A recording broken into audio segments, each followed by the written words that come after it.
Thank you very much. And Dr. Mulligan, I want to appreciate your testimony today. You have a really important job. I mean, I'm listening to my colleagues on the other side of the aisle, and man, it sounds like you have the most important job for small businesses in the government. Like, your job is to be the massive advocate. Can you tell me a little bit about your predecessor in your position? Since this is such an important job under the Trump administration, and everybody on my Democratic colleagues recognize the fact that this is such an important job, that small businesses have this advocate voice. Can you tell me about your predecessor? Thank you for your question. We have an empty chair right here. That's what it was for 9 years. President Biden didn't even bother to nominate somebody for this. I think it's an important job. I enjoy doing it, and I'm blessed that President Trump asked me to do this job. Well, I recognize that, and I recognize that we've finally, realized that we need to have a voice for our small businesses, because it seems like during the 4 years of the Biden administration, they got absolutely crushed. How many additional regulations did you say that the Biden administration put on our small businesses? If we just count the final rules that were published in the Federal Register, it's 12,025. 12,020 4 years. And what was the cost of all those?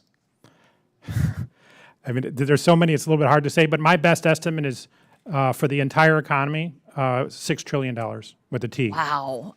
Okay, and that crushed small businesses, right? Because they're at a disadvantage when you're looking at corporations, because corporations actually can have like an entire regulatory agency or an entire regulatory department, a division. Small businesses don't have that. So they're relying on folks like you to be able to say, look, when we have these regulations that we think are little that are coming out of these agencies, this can crush us.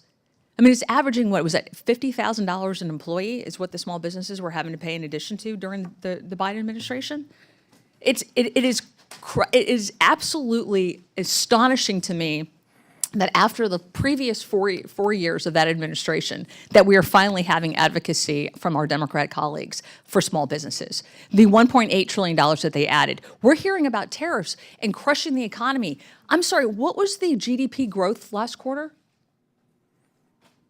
Thank you for your question. I believe it was 4.3% annualized rate. Wow, okay. And we finally have wages now that are outgrowing inflation, right? So this is great for our small businesses. And the unemployment that they were talking about, what sector was that unemployment in, the increase in unemployment?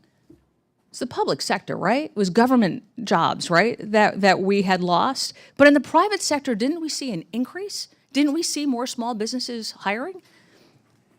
Yes, that's correct. I mean, one very important statistics that we're seeing is new business applications. They were skyrocketing in 2025 to historic levels. We've never seen something like that. A lot of people say, including the previous administration, that those sort of applications, employer identification number applications, are quite an important predictor of future employment growth. So it seems like this administration actually gets it, that we're helping on the tariff side to make sure that our small businesses are able to compete globally, that we're helping them on the tax side with the One Big Beautiful Bill and the 199A pass-through, recognizing that we want them to be able to compete with corporations.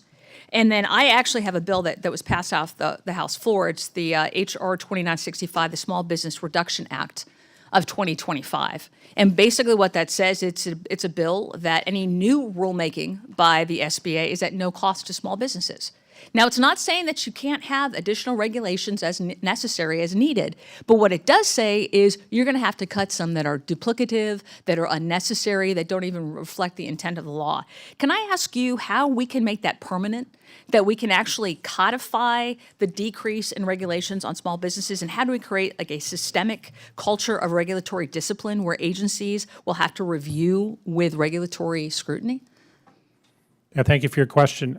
Just a few seconds we have left. I think regulatory budgeting is worth looking at. President Trump did that in the first term, EO 13771, and he's doing it again in this term.